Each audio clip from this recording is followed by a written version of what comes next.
Welcome to On to Better Things, the Portland Chapters. I'm your host, Frank Culbertson, and this is the podcast that looks back at wrestlers who came through the Portland sports arena on their way to bigger stages. From brief runs to breakout moments, we tell the stories of how Portland shaped wrestling history and the names who moved on to leave their mark across the world. Before he was the drill instructor barking orders at millions of fans, Bruiser Bob Remus was just another hungry wrestler trying to find his place. He arrived in the Northwest June of 1974, a big, raw-boned brawler. But the early results didn't suggest future greatness. He lost right away to names like Jimmy Snuka, Dutch Savage, and Russ Francis, and couldn't even break through against prelim guys like Jim Gagne or Haru Sasaki.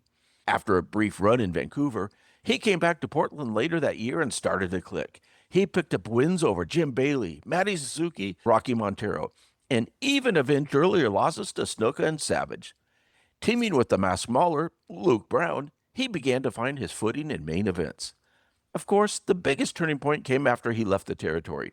A gimmick change turned Bob Remus into Sergeant Slaughter, one of the most recognizable names in wrestling history. From drill sergeant promos to G.I. Joe fame, Slaughter became a global icon. But his story began right here in Portland. Now here's a rare one. In 1969, Edouard Carpentier, one of the top wrestlers in the world at the time, made a quick visit to Portland. By then, Carpentier was already a former NWA World Champion, WWA World Champion, and a headliner in Montreal and around the globe. He was famous for his acrobatics, drop kicks, and aerial moves that inspired a generation of wrestlers long before high flying became the norm.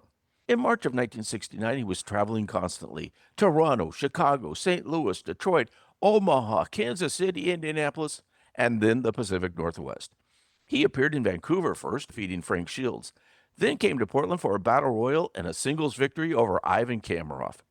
Returned 2 nights later for a preliminary match against Shields before heading north to Calgary, and then back to the Midwest circuit. For a world-class talent like Carpentier, Portland was just one stop on an international tour. But his brief presence here added prestige to Don Owens' territory and gave fans a glimpse of one of wrestling's early innovators, an athlete decades ahead of his time.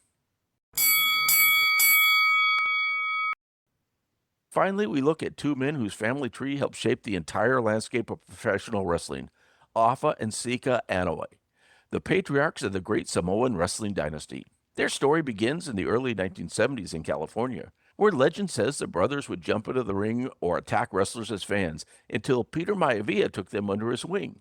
With additional training from Kurt Von Steiger, Afa entered the business first, later helping to train his younger brother Sika. By 1973, they were working in Vancouver and making occasional appearances in Portland. In those early years, they won tag titles in Canada and came into Oregon as a fearsome, barefoot duo. When they returned to the Northwest in late 1976, they went undefeated in 8 Portland appearances across November and December. Even though they never broke into the main events, being borrowed talent from Vancouver, the presence of Afa and Sika gave local fans an early look at what would become one of wrestling's most dominant teams. Just 4 years later, they captured the WWF Tag Team Championship as the Wild Samoans, managed by Captain Lou Albano. Their legacy still resonates today through generations of the Anoai family, from Rikishi and the Usos to Roman Reigns and Solo Sikoa. 3 acts, 3 eras, and 3 stories that show Portland's incredible reach. Bob Remus hones his craft here before transforming into Sergeant Slaughter, one of wrestling's biggest stars. Edouard Carpentier, an international legend, graced Portland rings at the peak of his career.